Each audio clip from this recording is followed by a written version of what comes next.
Hello, welcome to the channel Why Stories. Enjoy watching. The doctor's office had always had its own atmosphere. Every time Daniel Guild came here, he felt not only the urge to pinch his nose, but also to turn around and run away from all these smells, medical books, and posters. It all filled him with a dreadful sense of melancholy. For a long time, Daniel hadn't been sick and hadn't visited doctors except for his annual health checkup. But since his wife fell off the horse, everything has changed. Now hospitals have become his main destination. He came there several times a week. His wife's condition deteriorated increasingly, and doctors shrugged their shoulders, repeating the same phrase that nothing could be done and that he had to accept and wait for the worst-case scenario. A doctor, a plump man with unnaturally narrow shoulders, entered and sat down behind the desk. He took a folder, pulled it towards himself, frowned somewhat unkindly, and glanced sideways at the familiar face of Daniel. Miguel Serrano always tried to smooth things over. Daniel couldn't stand it. He preferred it when everything was said directly, even if the information was very painful. He'd rather know everything in advance so that he wouldn't hope for the best and then be disappointed. Miguel cleared his throat and set aside the folder. He handed several x-rays to his interlocutor. "It's been several months since your wife fell off the horse so badly. You know, I've devoted 10 years to equestrian sports, but such injuries are extremely rare. I can confidently say that her condition is deteriorating. Unfortunately, I can't help you any further except to alleviate her condition," Miguel said. Daniel stared at him. He didn't expect the response to be so blunt. Perhaps he wasn't as ready to hear the truth as he thought. She had undergone surgery, went through rehabilitation, and now she's lying at home and will soon even stop talking. She can barely utter a word. "This can't be happening. She just fell off a horse," Daniel repeated indignantly. "I'm sorry, Daniel. Sometimes one can break their spine right on their doorstep. A horse is a large animal, and she fell very unfavorably. I can't help you anymore. I think you need to find another specialist or come to terms with the situation." The doctor set the folder aside and then awkwardly shrugged. It felt as if they were discussing a grape variety, not his wife's life. Daniel Gill was one of the most renowned lawyers in the region. He had money, recognition, and connections, but none of it helped. No amount of money mattered when his beloved wife was dying after an unfortunate fall. Daniel left the office and walked down the long corridor, and the doctor's words still echoed in his ears. He wanted to turn back time and not let his wife go on that horse ride, which turned out to be fatal for their family. On the first day, it didn't seem so scary, but then the pain intensified, and paralysis appeared, spreading throughout her body like a plague. Teodoro Fernandez was standing by the car. When he saw his friend, he straightened up, steadying his face. But even without asking anything, it was clear that Daniel hadn't heard anything good. "Is it really that bad?" Teodoro asked in surprise, but he still couldn't understand that money wouldn't help in this situation. "It's just another doctor who just said there's nothing to be done.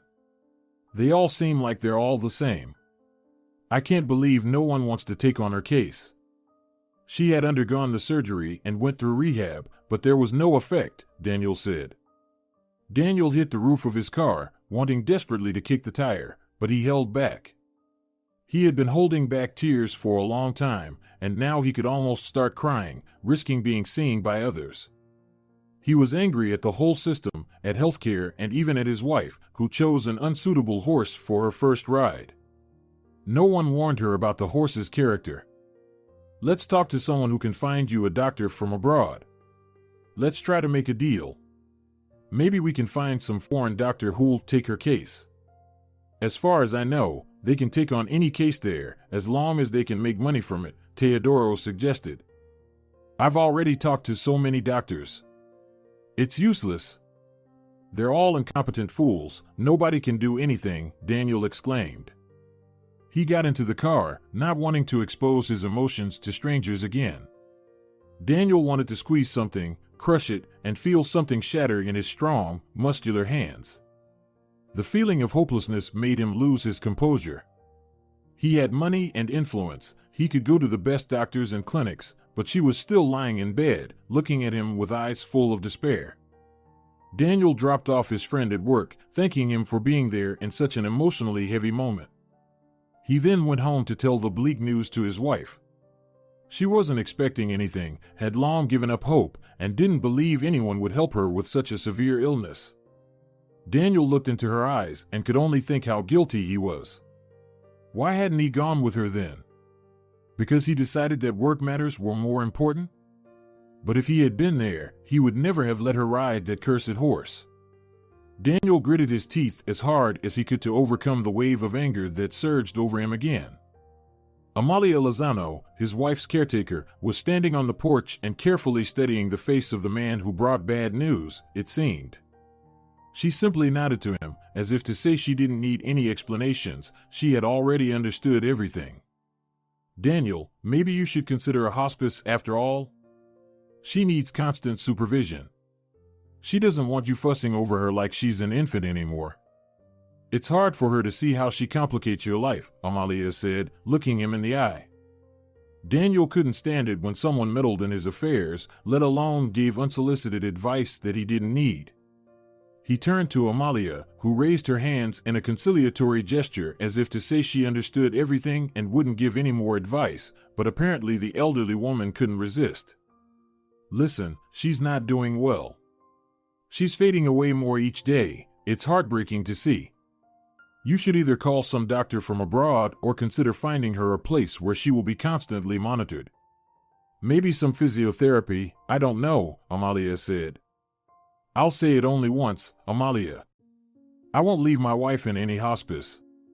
We've been through thick and thin together. I won't allow her last days to be spent in some facility, the man snapped, trying to speak in a tone that brooked no compromise. The woman looked at him, silently nodding. But he could see that his words had no effect. Amalia was one of those women who always had her own opinion, regardless of who she was arguing with. Daniel walked out into the long corridor, at the end of which his wife was. The massive oak doors now seemed out of place, the smell of medicine seeping through them. That used to be her office, and now it was the room where she would die. When he entered, the woman was lying in bed, staring out the window, not reacting to his presence. He realized she had dozed off, but for a moment, it was horrifying to think that she might one day close her eyes like this forever. Marcelina, can you hear me? I met with the doctor. You don't have to say anything. I can tell from your face that there's no good news, his wife said quietly, squeezing the words out as best she could. He looked at her and realized he was losing her with every breath and with every moment. Should he have put off work and spent these last weeks with her? Lie next to her and watch silly TV shows that he didn't want to watch with her before? Should he have brought her flowers every day, the ones she loved? Read her books, since she couldn't do it herself now? All these thoughts raced through his mind like a speeding train, making him feel like he had failed to meet her expectations. I'll never forgive myself if I can't get you out of this nightmare, the man said, looking into her tear-filled eyes. Don't blame yourself, Daniel. I'm going to die soon anyway. It's even harder for me to talk now. Leave me in some sanatorium where I'll be looked after and live your life to the fullest. Don't talk nonsense. When I got sick and all my friends abandoned me, you were there. You've always been there, whether I was poor or rich, healthy or poor. You've always been with me, and I won't leave you, he said. He pressed his forehead against hers, it burned, and the hair on her forehead became unpleasant and sticky. When Marcelina looked at him, he couldn't understand what she was thinking. Her gaze seemed empty and meaningless, as if directed right through him. Marcelina dozed off. When Daniel spoke to her again, she didn't respond. He didn't want to wake her up. The woman, suffering from pain, became thinner and more miserable with each passing day, as if this illness was sucking life out of her. The next day, Daniel was already standing on the porch, watching the young doctor, who had come from abroad. He had invited him a week ago. The doctor agreed to come personally examine the patient and draw his conclusions after an in-person examination. The young doctor extended his hand for a handshake and greeted him in a foreign language, but spoke English fluently and well. The specialist in a white coat disappeared behind the doors of the room. Daniel remained standing in the large living room, awaiting the results. Amalia was making coffee in the kitchen and anxiously watching the homeowner. The man was sulking, immersed in thoughts that didn't bring him joy. The elderly woman herself was well aware of the prospects awaiting the girl dying in the room that once served as her office. I know you hate receiving advice from others, Daniel, but it's time for you to understand that you should prepare for the worst-case scenario. You're a young man, promising, without children, you have a good job and an interesting life, and yet you're about to turn yourself into a widower. Some women mourn their husbands for their entire lives. Why should you do the same? Do you think all men are insensitive? That's not what I meant at all, the woman said, taken aback by his sharp reaction. Amalia tried to smile, but her expression was somewhat guilty. Please understand me too, this won't last forever. Someday you'll walk into the room, and she won't respond to you. But by then, you might have lost your business, all your friendships, and all the romantic threads. You can't give up your own life just because the person you're married to is about to die. I buried my husband once. I regret spending so many years mourning, losing all my friends, and not working. Let me figure out how to live my own life, the man insisted. The woman just snorted, then straightened abruptly and headed towards the room. When the young doctor showed up again, there was no trace of his former confidence and smile, and it was clear that he wouldn't say anything good. Daniel looked at him without much enthusiasm, already understanding that this self-satisfied man had come to stroke his ego but had failed, realizing that he was powerless here, like all the other doctors before him. I've reviewed all the scans and examined the injuries. But, unfortunately, there's nothing I can do to help you. Based on the scans, her condition isn't as extensive, but considering palpation, the situation is much worse. And besides, after such surgery, the chance is minimal. If she hasn't improved in the first few months, you can be sure that she won't get any better. If you want, I can recommend a good facility where she'll be well looked after. Thank you, but I'll decline your offer, Daniel insisted firmly. The doctor fidgeted a bit, apologized, then threw a light coat over his shoulders and disappeared among the uniform green hedges that shielded the house from the front part of the yard. Soon he heard the sound of the departing car, and the man was left alone with his thoughts. Bent in agony, Daniel screamed and threw a glass to the side. He yelled, grabbed objects, and threw them at the walls. They shattered into numerous shards. Falling into the chair, he sobbed, unable to contain the pain any longer. In his mind, various moments from their past lives flashed by. There she was, happily buying an expensive kitten, which would later die from an illness the breeder hadn't warned them about. She cried so much then that he fell in love with her at that moment even more than before. Then she got on the Ferris wheel for the first time, laughing, whispering something to herself, and trying to hide how scared she was. Here she was, standing in a wedding dress, laughing and saying she'd never be a traditional wife, and he said that's why he loved her. Would all these moments stay in the past forever? Would he never hold her again, like before? Would she never sit on his lap and tell her how much he loved her? As if those years of living together never happened. He was crying bitterly, his body was shaking, and he felt nauseous. An unbearable lump formed in his throat. Daniel, calm down. You need to find the strength within yourself to accept it. God never gives us more trials than we can bear. I don't believe in God, Amalia. If he existed, he wouldn't allow her to die so foolishly and painfully now. And now I'm watching her suffer and fade away every day, and I can't do anything about it. He got up from his seat, dragging his feet slowly behind him, and headed towards the office, where he stayed until morning. Maybe he would doze off in the chair. Or maybe he would allow himself to finally cry and relieve the burden of growing pain. The man woke up with a strange sensation, as if he had returned to the past. The voice he had heard several times before now echoed somewhere in the corridor. Daniel raised his head, focused, and only now, dispelling his drowsiness, realized that it wasn't his imagination.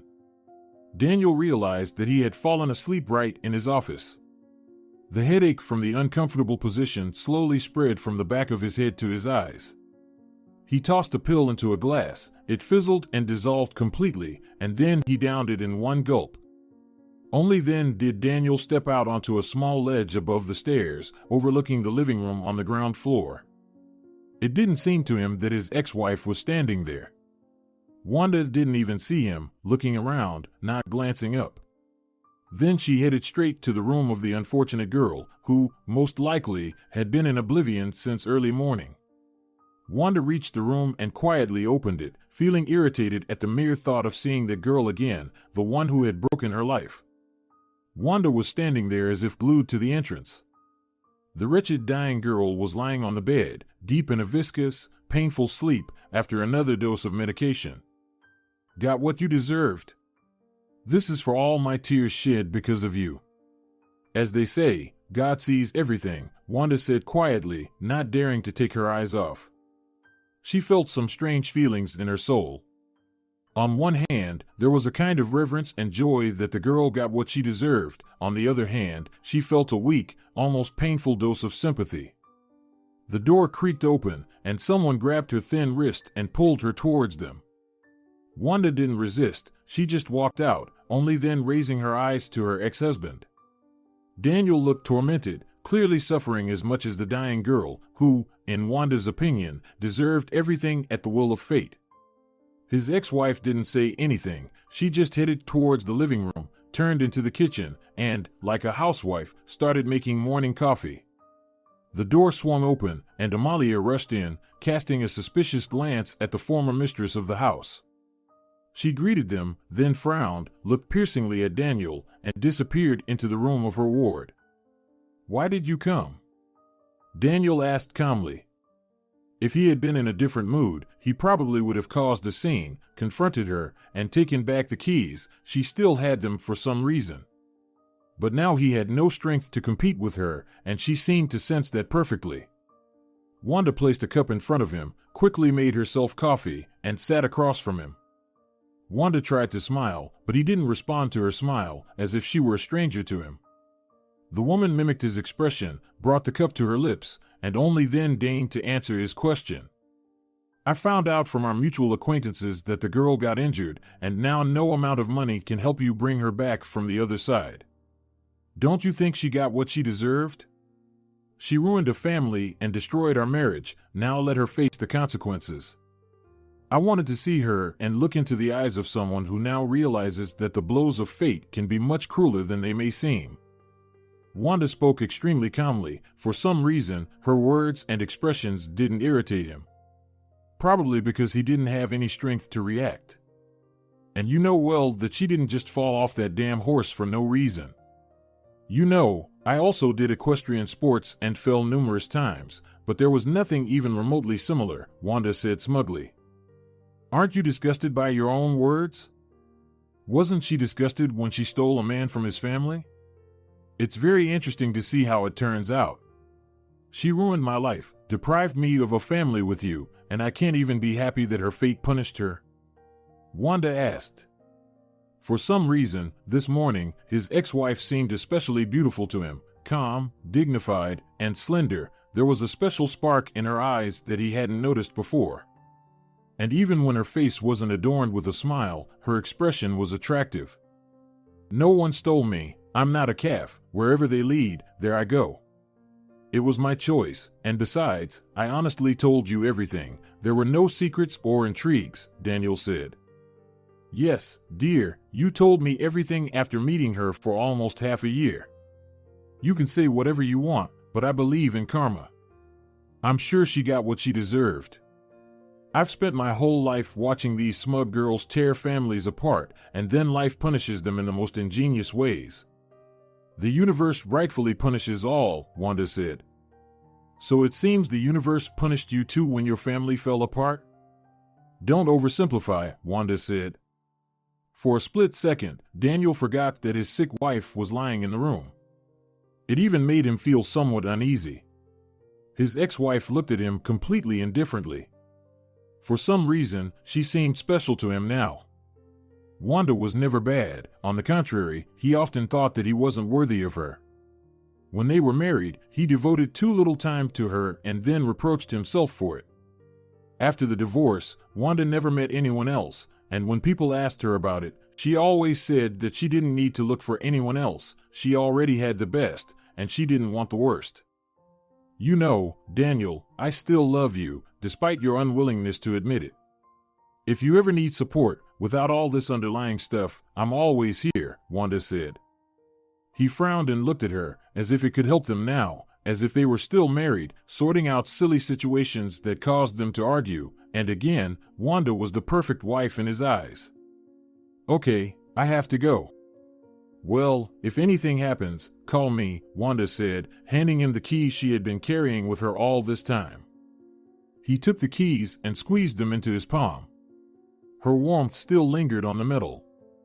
When the phone rang, Daniel picked it up but still stared at the closed door where his ex-wife had disappeared. The house felt empty without her. He felt ashamed of his thoughts and of the images in his head. It was even embarrassing to think that he had returned to his past and, unfortunately, found himself happy there again. Son, are you coming tomorrow? You promised me. Forgot? His mother asked. Her voice sounded alien in this house. He nodded, then remembered and said he would come, as promised. His mother started talking about how tired she was, that she wanted to go on vacation, and that all these country house chores had become unbearable for her. He got tired of listening to her talk because it never led to anything. His mother complained but did nothing to change the situation. The next day, Daniel kissed his sleeping wife and left a note for her on the nightstand saying that he would be with her when he returned from his mother. He held the note in his hand for a few seconds, then crumpled it up and wrote a new one, replacing mother with work. He knew that even in her current condition, Marcelina would worry if she found out that he had gone to his mother, who had never been thrilled with his new wife and, now, in such a sick state, didn't approve at all. Getting into the car, Daniel looked at the overcast sky, hoping it wouldn't rain. It was the last thing he needed right now. He wanted to get to the village, calmly do all the work, and then return home as if nothing had happened, but with a clear head. His mother never called him just like that unless she wanted to stir something up again. He crossed the long bridge, entered the village, and reached his mother's house. The small, neat house, which she flatly refused to change despite her son's money, seemed out of place among the growing cottages. City dwellers came to the village, settled down, and gradually began to boast about their profits, and the houses of the native inhabitants now stood out too conspicuously. Can you imagine that Dorothea already has a third granddaughter? And her daughter is 6 years younger than you, his mother said disapprovingly, once again touching on the topic of grandchildren, with whom she wouldn't even babysit, only asked for photos. He ignored her words once again. His mother clicked her tongue, pretending she hadn't said anything, and then escorted her son into the house. Daniel slung his work jacket over his shoulder, then entered and went upstairs to open the attic. For several hours, he was absorbed in physical labor that seemed to clear his mind. It immediately felt lighter, as if a weight had been lifted off his chest. Do you remember Viola, Rodrigo's daughter, who you used to play with on the other street? Imagine, she's already had her second child. They're planning to buy a bigger apartment, his mother said from below, apparently taking advantage of her son's hopelessness to continue listening to her. Mom, what the hell do you need grandchildren for if you don't even come to the city? Have you known me for only one day? You'll ask for photos and boast to your friends. And all this fuss falls on my shoulders. I don't want any children, I already have enough problems, the man said, getting angry. That's because you don't have a decent wife, that's why you don't want children. A real man with a good wife always wants children, it's instinct, his mother snapped. Instincts are for dumb animals, and you, Mom, are an educated person. You should understand that shifting responsibility, in this case, is not the best option, the son retorted. His mother cursed vehemently, then went into the kitchen to put on the kettle and set the table. When all the work was done, the man admired the result of his labors for the last time and, for a moment, regretted not choosing some simple manual profession to live in pleasure, to engage in primitive work, instead of getting involved in endless business risks. Daniel went downstairs, hoping that his mother had understood him perfectly and wouldn't start talking nonsense out of nowhere. He sat on a chair, which creaked just like in his childhood. Closing his eyes, he momentarily transported himself back to the moment when he was still a schoolboy, rushing home from school, throwing his backpack, quickly changing, grabbing a sandwich, and running out into the street. They played with the other kids, had races to the river, fished, and played soccer and volleyball. How wonderful and carefree childhood was. How difficult it was now to cope with endless problems. Seriously, do you men have no brains at all? You had a wonderful wife, kind and caring. It was always warm in the house. She worked, managed to keep the house clean, thought about the kids, and worshipped and adored you, probably even more than I did. And what did you do? You dumped her, chose some young girl, and now what? You're lapping it up? May she, his mother continued. Enough, Daniel shouted, pounding his fist on the table. He was shaken by a simple rage that spread inside him like some primitive, uncontrollable feeling. As you wish. Your current wife will die anyway. The Lord doesn't forgive such things. She'll catch a cold, and that's it. And don't be stupid, go back to Wanda. No one will judge you for it. You should pray to all the gods that she hasn't found someone else during this time. And all because she loves a fool like you. Although, if I were her, I would have put some curse on you, his mother said discontentedly. She changed the subject and started babbling about her neighbors, illnesses, and the foolish doctors who work in the local clinic. He was listening to her half-heartedly, attaching almost no importance to her words, because he understood that she would never yield, never like his current wife. Daniel went home late in the evening, turning not towards the private sector, where he lived with his wife, but towards the center, where his friend lived. On the way, he called him and asked to meet for a talk, and his friend agreed unconditionally. Teodoro was almost the only person Daniel could discuss anything with, even cry if the situation demanded it. Come in, I've set the table. I'll call you a sober driver later, Teodoro said, knowing that the conversation would be heavy. As soon as Daniel sat down at the table, he downed a shot, closed his eyes, and just sat there, feeling the bitterness slowly spreading warmth throughout his entire being. I have no idea what to do next. She's getting worse every day. She doesn't even talk anymore, just looks at me with those devoted eyes, and I want to tear my hands off out of despair. I can't help her, I can't. Daniel exclaimed, slamming his fist on the table and feeling that the blow was too strong. The pain sharply struck first in the palm of his hand, then echoed in his elbow. Daniel leaned back in his chair, looking at his friend as if he were apologizing. Daniel, you just need to come to terms with what's happening now. She's going to leave anyway, you won't be able to do anything about it. There are only a few weeks left, at best, and then it will all be over. I'm not saying it's easy, but the sooner you accept it, the easier it will be, Teodoro said, grabbing his friend's wrist. Daniel understood that his friend was right. He sat and nodded. In his mind, he felt guilty for the thoughts he had been having. While his wife lay dying, he thought about returning to Wanda's arms as soon as he became a widower. She would take him in under any circumstances and be there for him as long as he needed it. His former lover wouldn't ask any unnecessary questions, which was what he needed most right now. Take a breath, go out of town alone, and spend some time alone with your thoughts.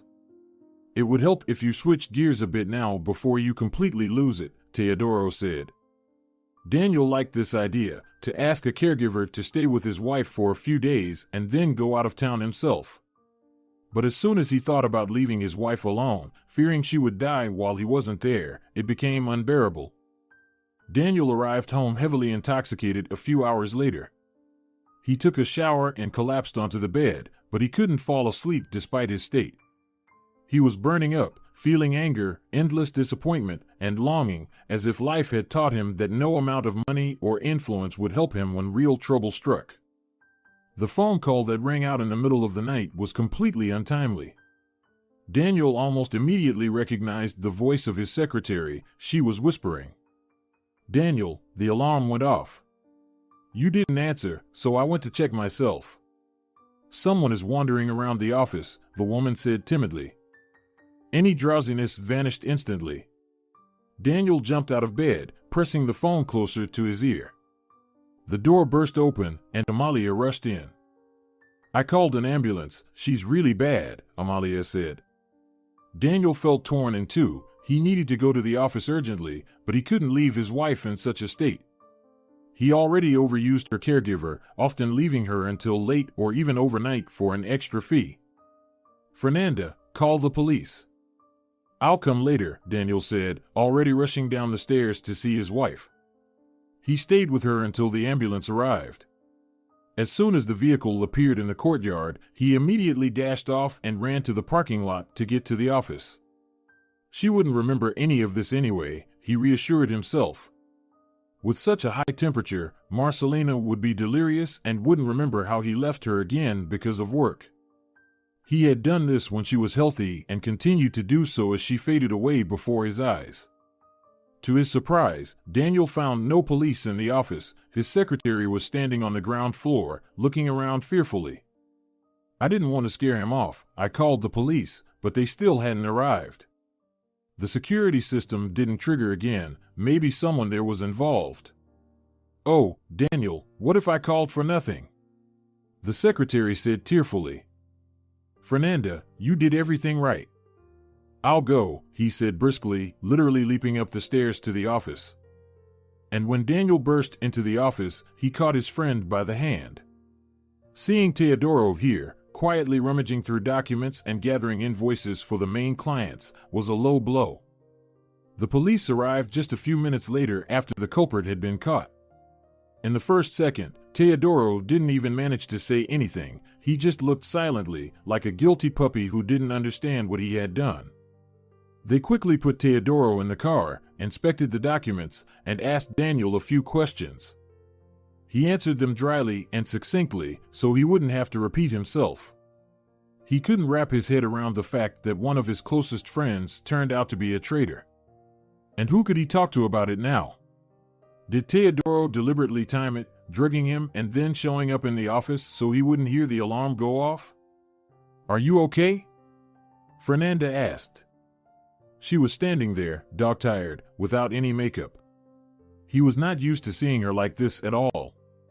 Without all those lines, lashes, blush, and rouge, she looked about 6 years younger.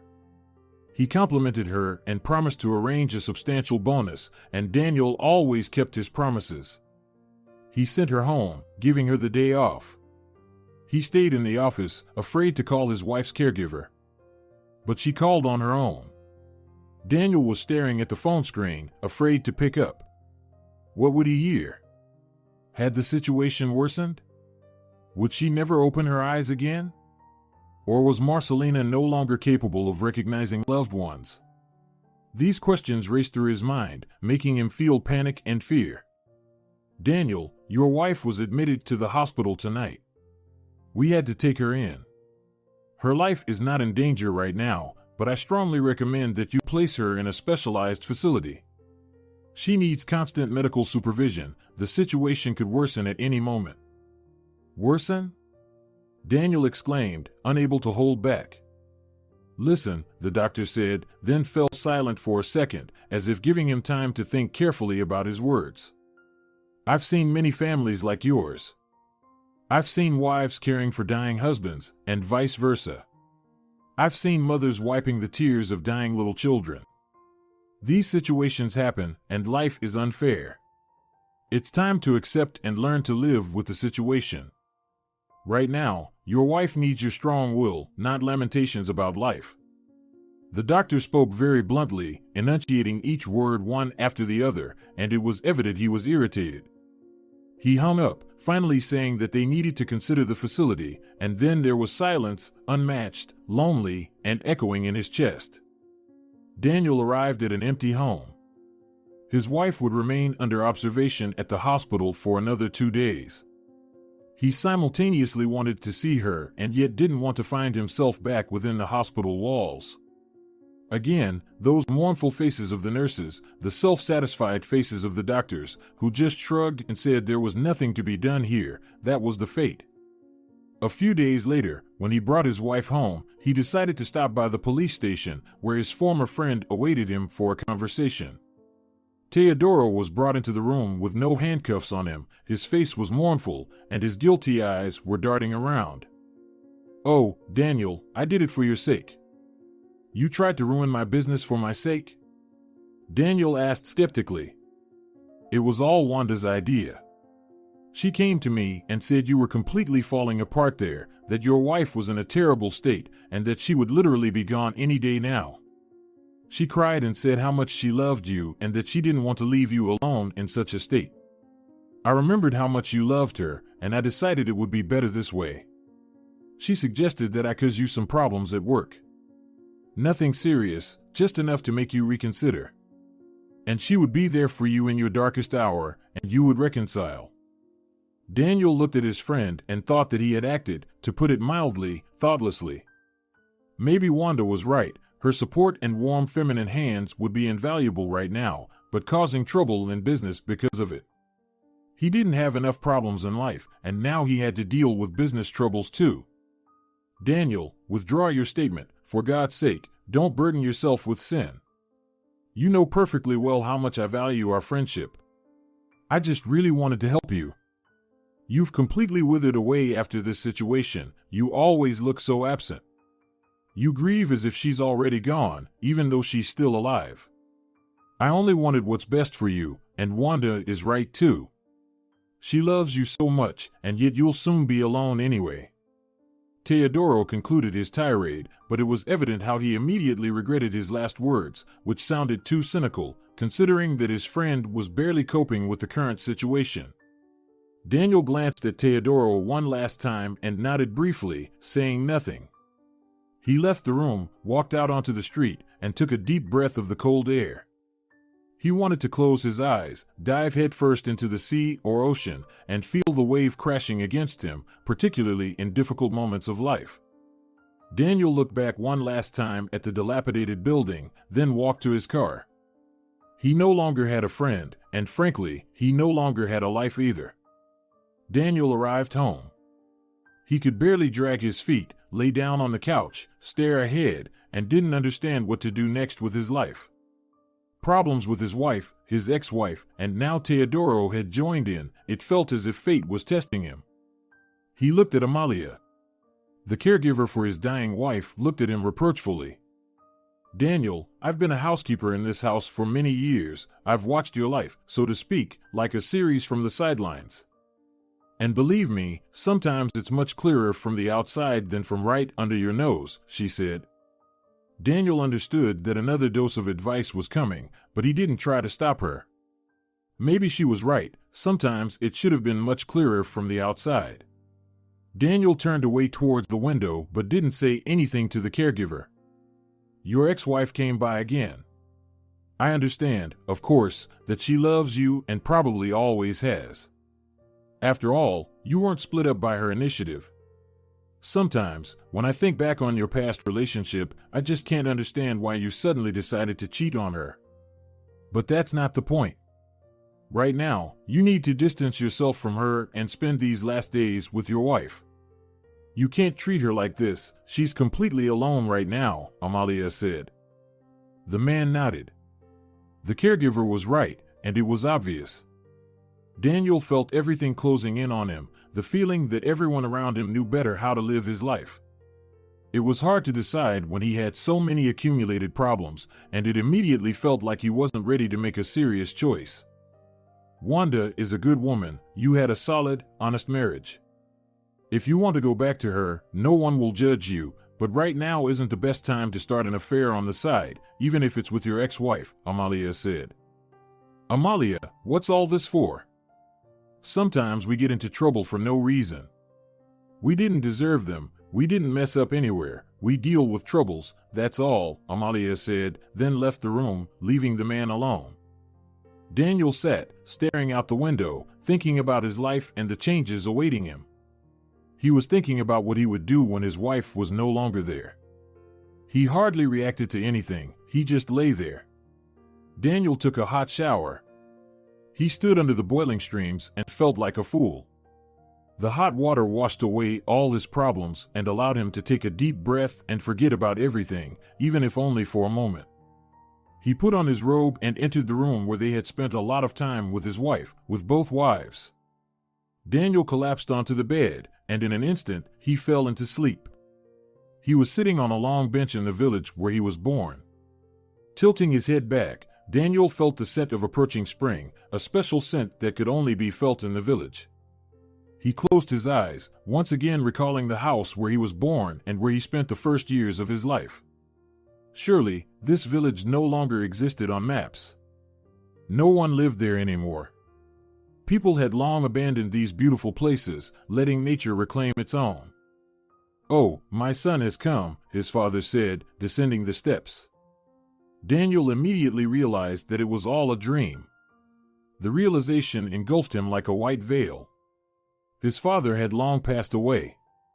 It was nice to see him healthy, alive, and relatively young again. He smiled widely, his teeth back in place, speaking easily and freely, as if he no longer suffered from pain. "It's good that you've come. At least you can talk to your old man. I've missed you all so much. You know, Daniel, don't be angry with your mom. She loves you too much. Sometimes she can't help but say nasty things," his father said, lighting up old cigarettes, which probably couldn't be found on shelves anymore. He leaned back against the high crossbar that supported the porch roof. His father always did that. The familiar creak sounded immediately.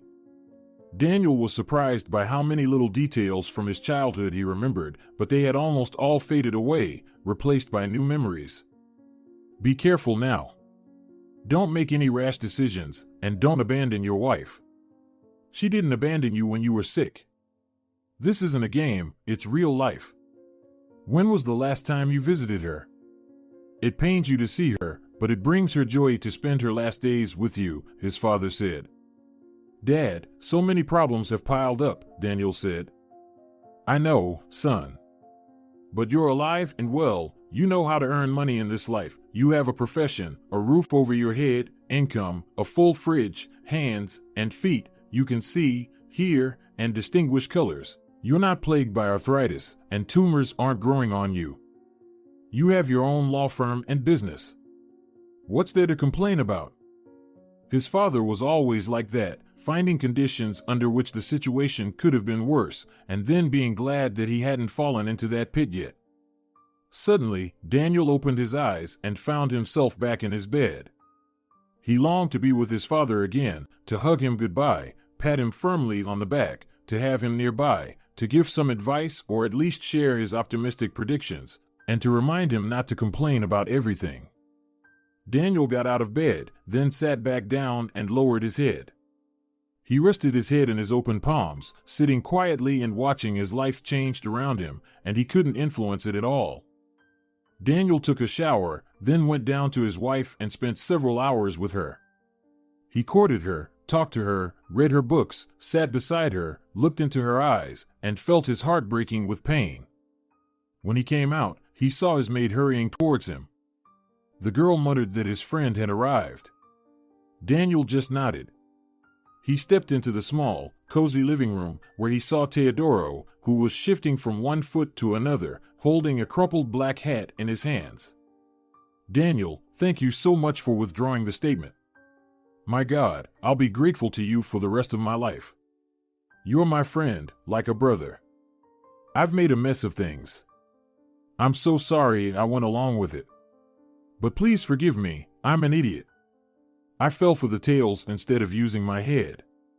It's just painful for me to see what you're becoming. I couldn't bear it, so I fell for it," Teodoro said with unmistakable sorrow and pain in his voice. Daniel felt his heart melting. They truly were like brothers until this situation with the papers in the office in the middle of the night happened.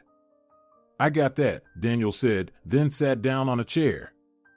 His favorite snacks were arranged on the table, but he couldn't eat. He looked at his friend, Teodoro. He was awkwardly smiling, feeling guilty. When Daniel reviewed the documents that Teodoro had planned to take, he realized that he wasn't lying. There were indeed just minor issues, but considering the whole situation, they could also greatly annoy him. Daniel, I regret how it all turned out. I feel like such a fool. You're like a brother to me. We've been friends for so many years. I was at both of your weddings and always supported you, if you haven't forgotten. I made a mistake, but what can I do? I'll prove myself through my actions, Teodoro said remorsefully. You don't have to prove anything, Teodoro. I understand perfectly well how Wanda can persuade. And you'll look her in the eye and think that everything should be this way. Wanda is good at it. She's messed with your head. But why the hell did you fall for all this? Daniel asked. Who knows? I thought I'd help you. Life is a complicated and problematic thing, and so many problems have piled up on you that sometimes you can barely stand on your feet. I thought being with her would make it a bit easier for you, Teodoro said with a guilty voice. Daniel saw his friend off and was left alone. A doctor came to perform the usual procedures that daily tormented his wife. Daniel thought he should go to Wanda, discuss the situation that had arisen, and agree that they shouldn't communicate until the situation was clear. He didn't rule out the idea of reuniting with her when his wife was gone. They knew each other perfectly, and their marriage was excellent, without any problems or hardships. Daniel began to gradually prepare himself. First, he needed to go to the office, settle business matters, and then go to his ex-wife. Surely, she would prepare his favorite stew and put an orange pie on the table, which he adored. And the man, embarrassed in front of her, would babble that now wasn't the best moment to rekindle their relationship. The phone call that rang exactly as he settled into the driver's seat of his car made him involuntarily jump in his place.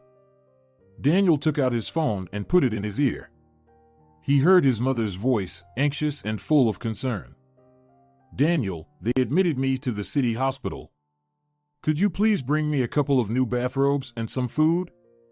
The stuff they feed us here is awful. I didn't want to bother you with a call, but I have no one else to ask. Emilia won't come from the village herself. You know how old her legs are, and taking the bus from the village is not easy, his mother said. Daniel knew perfectly well that his mother deliberately spoke like this to manipulate them. As if she didn't want to call but had no one else. Daniel grunted that he would come himself, turned the car around, and headed straight to the hospital. On the way, he stopped at a store, bought everything he needed, and then entered the narrow, long hallway where patients crowded, waiting for doctors and senior nurses at the reception desk. At the end of the corridor, Daniel saw a familiar, slender, graceful silhouette. Wanda? What the hell was she doing here? Daniel saw the doctor letting Wanda into the ward. When the man in the white coat looked up at Daniel, he frowned. Are you her son? After you talk to your mother, come to my office, please, the man said, and Daniel just nodded in response. Daniel entered his mother's ward. Wanda was sitting next to the bed, stroking the elderly woman's hand. You see, Daniel, a healthy wife is more useful than a sick one, his mother said with a smile. A healthy mother is more useful than a sick one. Right, Mom? Daniel retorted so that she could feel such treatment herself. His mother immediately frowned, as if he had offended her. The woman remembered again that she was actually sick and lying in the hospital. She relaxed her facial muscles, now her expression was more mournful and unhappy. Daniel, thank you for bringing everything, there's nothing here to eat. I'm tired of this food. Can you imagine that my heart skipped a beat last night? I immediately called an ambulance, and they brought me here, although I didn't want to be hospitalized. I called you and Wanda too, and she came faster than my son, the elderly woman reproached. Daniel felt that this conversation would not lead to anything productive, reproaches, or endless pressure from his mother. Daniel was burdened with problems even without her reproaches. Okay, Mom, I have to talk to the doctor first. I'll come to you after work. If you need anything, call me in advance so I can come. The city is jammed with traffic in the evening. It's not like the village, where 2 cars serve the whole village. If you need any medicine or anything else to eat, let me know. I'll bring it, Daniel said calmly, then wanted to leave the room. Wanda, please leave, his mother said, deciding to stay alone with her son. It didn't bode well, but he patiently waited for her to speak her mind. The young woman stood up, quickly glanced at her ex-husband, and then hurried out of the room. Daniel, look, she arrived faster than you. She didn't ask me a single question. She just came, and that's it. Not a person, but a human-sized creature. Stop fussing with your rag doll, take her to some hospice, and focus on your own life. Nobody will judge you, his mother said. Tell me, Mom, would you be pleased if I took you to a hospice, didn't bother with you, didn't care for you, and just dumped you on the medical staff so you could spend your last days there? How would you like that outcome? The man asked. Oh, you're comparing your mother to some girl who has neither brains nor imagination, as they say. You take too much upon yourself, son. But you don't think about what people around you think. He didn't bother to listen to her further. He left the room. Wanda was standing in the corridor, hugging herself as if she were trying to calm down.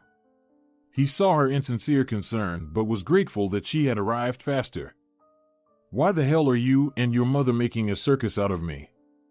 I'm sure that when I go to the doctor now, he'll tell me that she's not sick.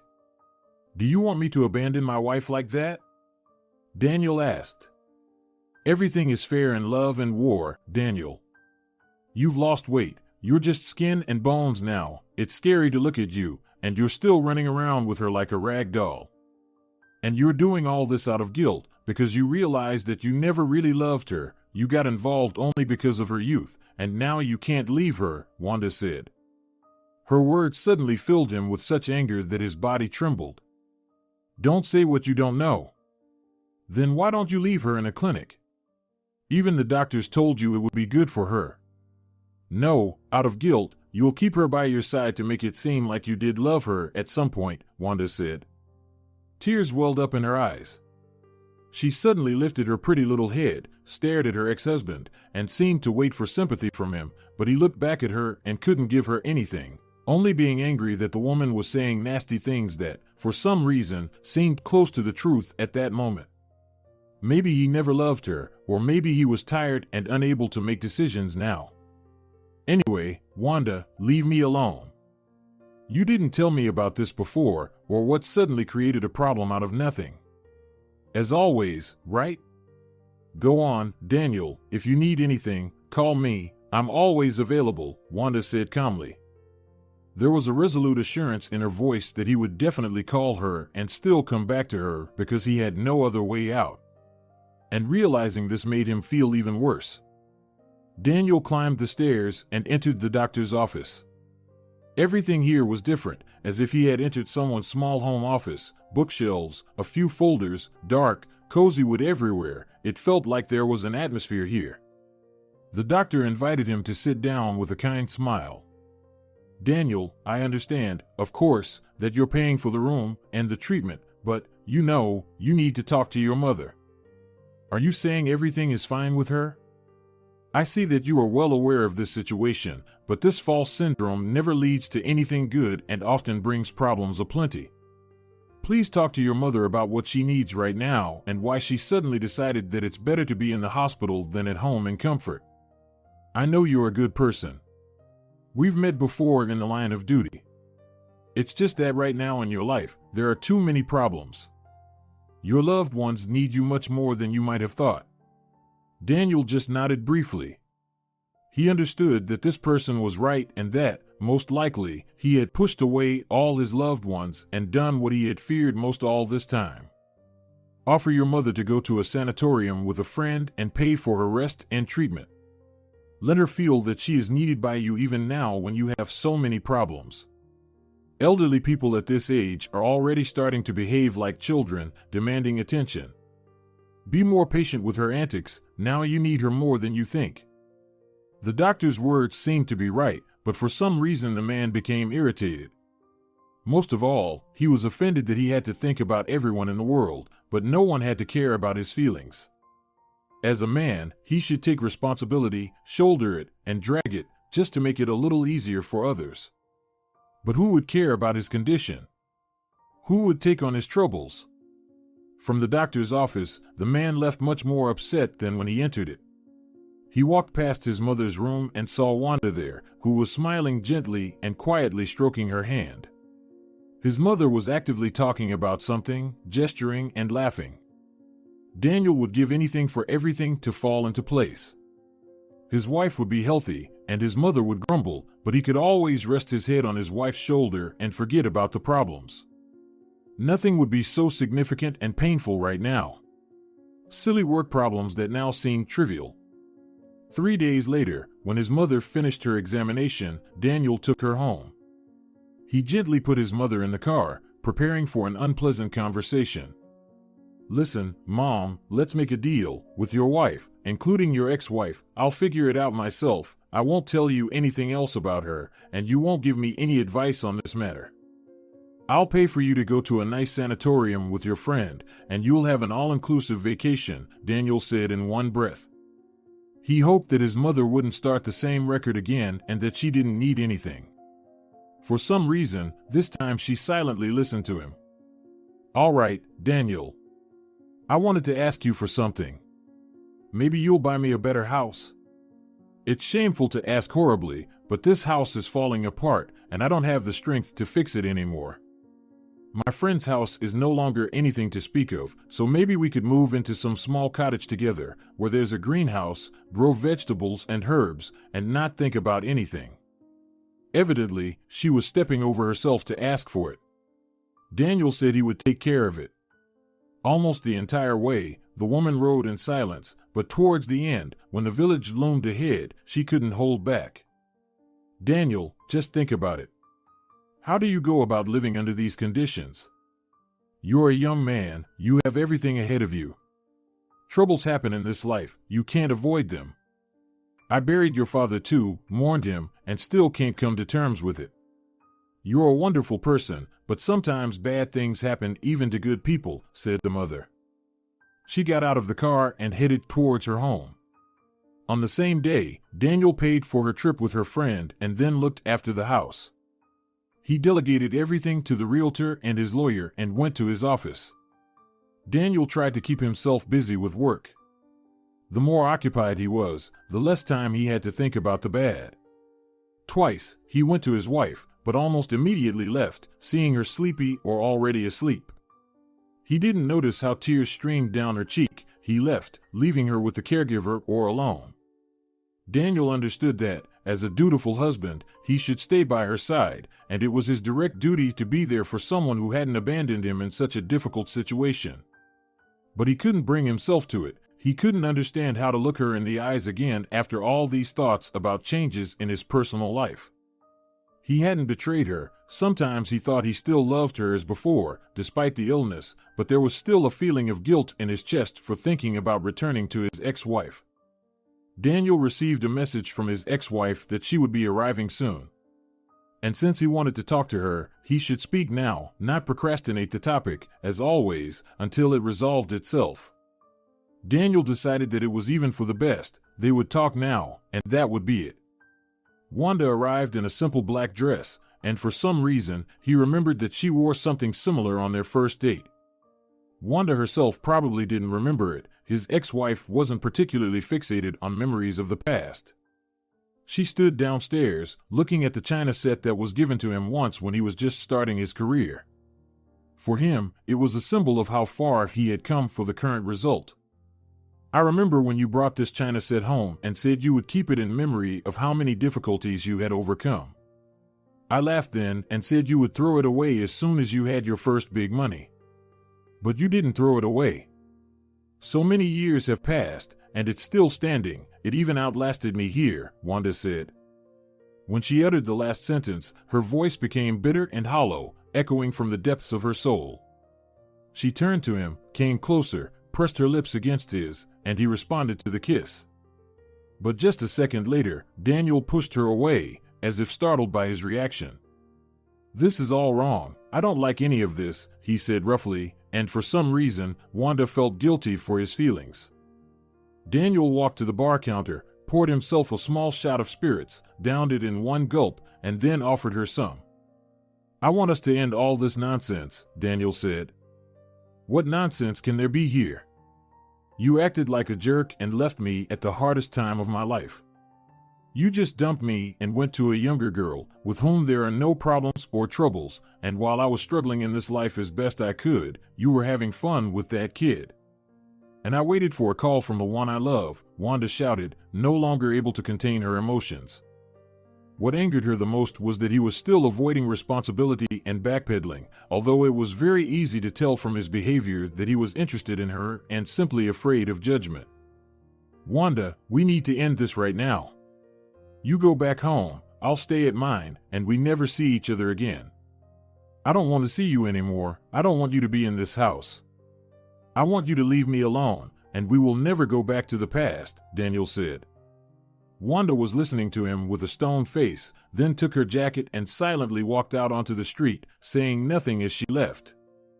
Daniel was relieved that, at least with this situation, he had finally finished it and no longer needed to suffer from guilt and anticipation of mounting problems.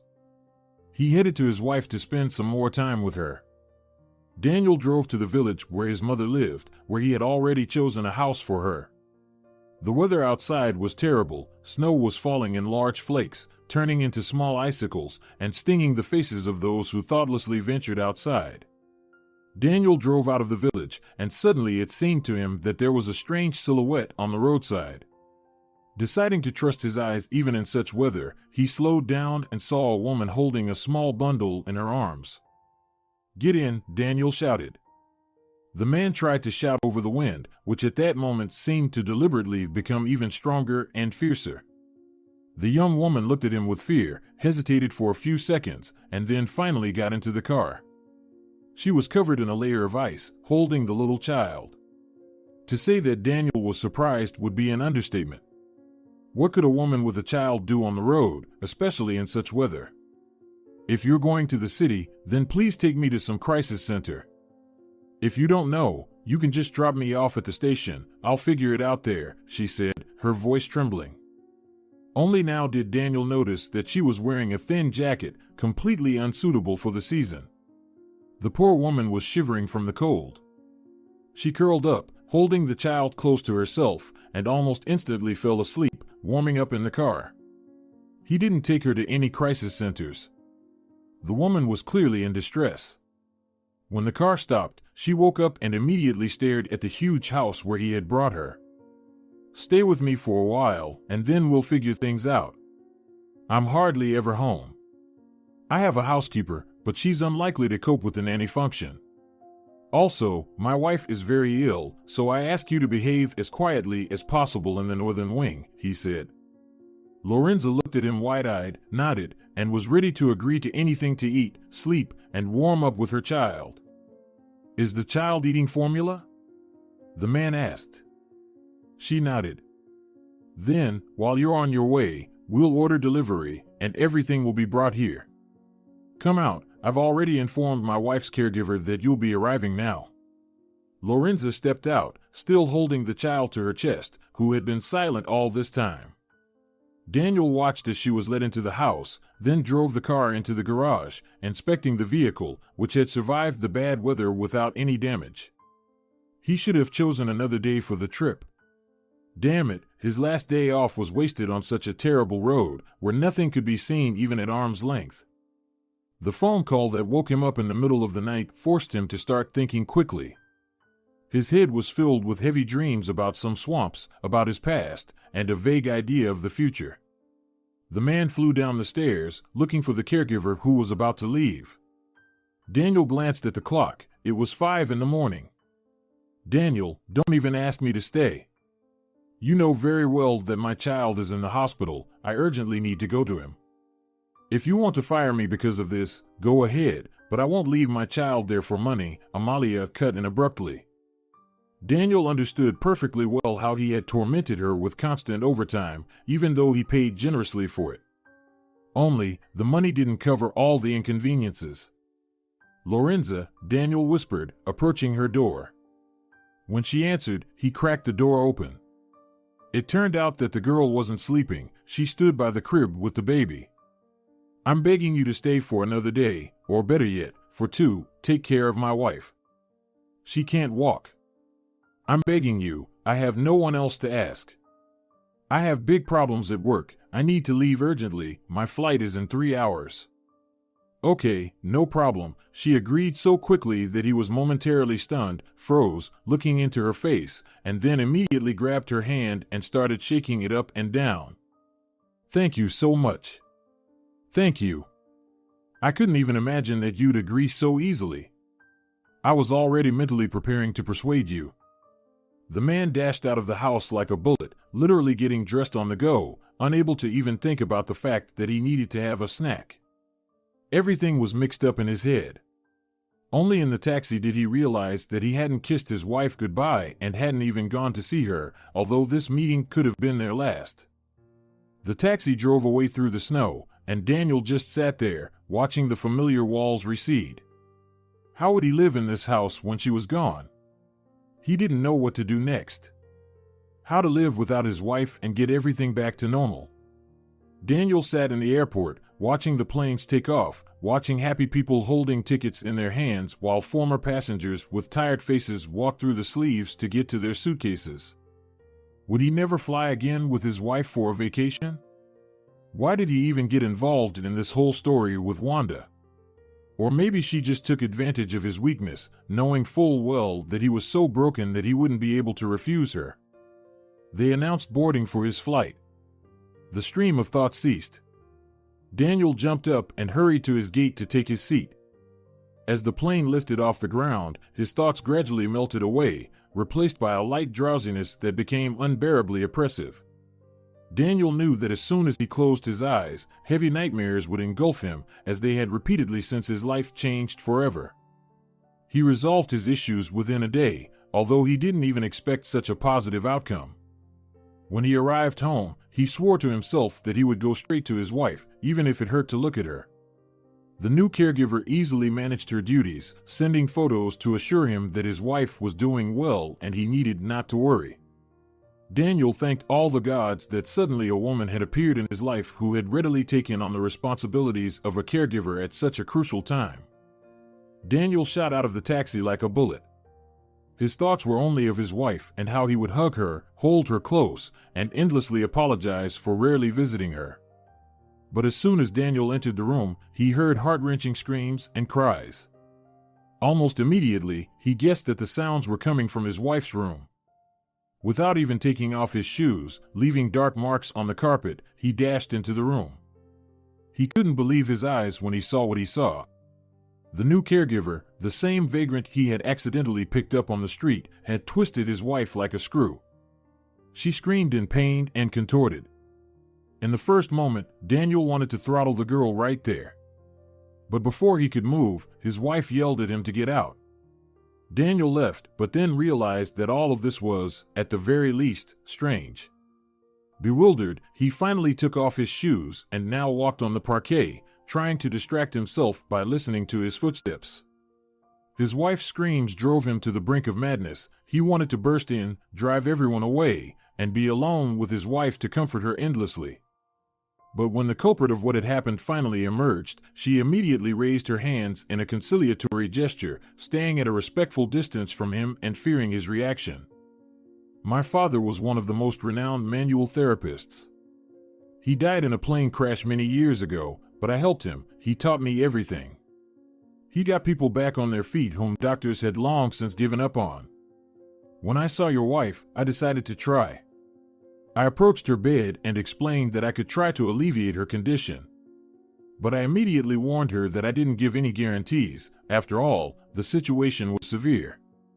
The vagrant spoke calmly, but her voice occasionally trembled. She looked nervously at the man, who could easily become angry. I looked at the x-rays and realized that I could help, or at least try. I asked her permission again, and she blinked. So I started, and all those days you were away, I worked with her. As you can see, she's speaking again, but again, I don't give any guarantees. Lorenza didn't finish her sentence before he collapsed before her on his knees, kissing her hands and trembling with happiness. The vagrant was stunned. She hadn't expected any gratitude at all. She had already been allowed to live with her child in a good house and even earn a little. When Daniel finally calmed down, he sat the woman down at the table to share her story. I, so to speak, got married by accident. My mother was tyrannical. I got married literally within a few months of turning 18.